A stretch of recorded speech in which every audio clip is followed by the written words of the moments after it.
Hi there, how's everyone doing this morning?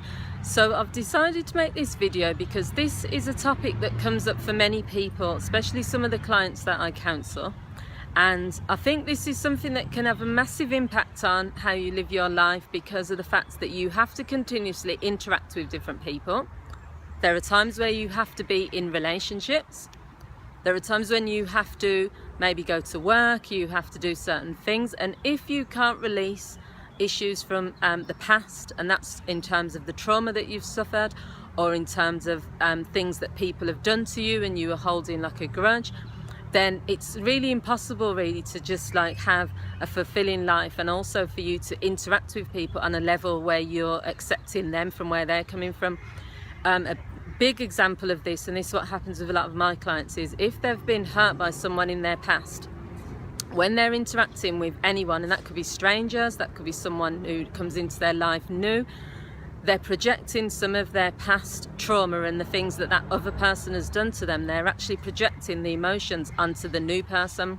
So this could be anything. So you know when you see those people who are really calm and there's no like issue at all, and then out of the blue they just kind of flip from nowhere and they go really crazy on someone. They start shouting, screaming. They might even start trying to fight that person, and maybe the person has just bumped into them or just has said something, and we all can observe and see that that reaction is an overreaction or an over-exaggerated response. The reason for that a lot of times is because the person is letting out their anger and it's being projected onto the person they really want to project it onto. So maybe if your dad was the person who like used to beat you when you were a child, now when someone calls you stupid, if that's what you've grown up hearing from your dad, the person who calls you stupid is going to get all of that rage, and that rage is what you really want to do to your father, but you can't, so you're doing it to that other person. So all I would say is that the major thing to do if you are experiencing trauma and you feel like it just hasn't been resolved is definitely to seek some sort of therapy for it. I definitely work with individuals where they've got trauma issues. The way that I work with it is by exploring what's gone on in their past, exploring where they are now and where they want to be, and helping them get there.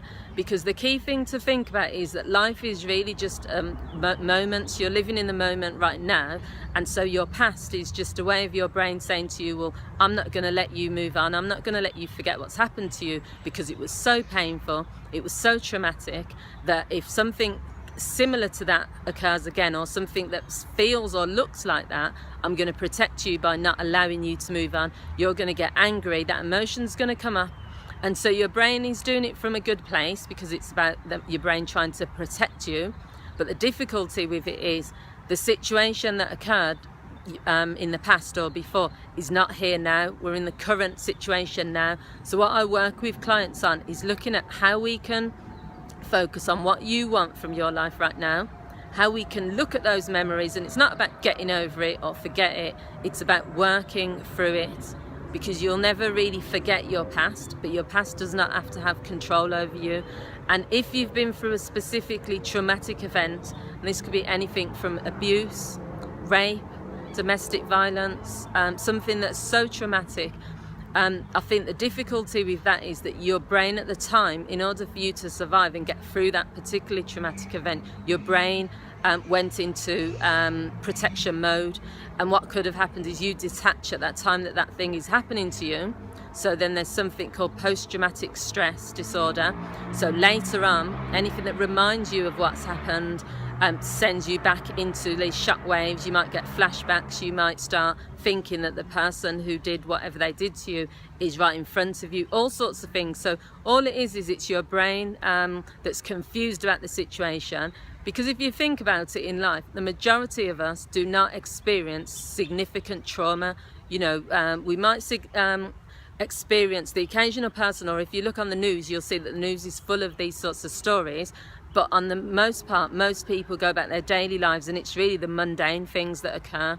So when someone has a specifically significantly traumatic event, then the idea that they can just move on from that without any support, without help, and without working it through is not really realistic, because it takes a lot of work. But I'm just saying, as a counsellor, I believe it's possible.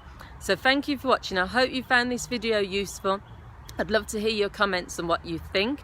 And if there's someone you feel that would benefit from watching this video, please feel free to share it. I'm happy for you to share videos and to leave your comments. And thank you everyone that's subscribed to my channel. I really appreciate it.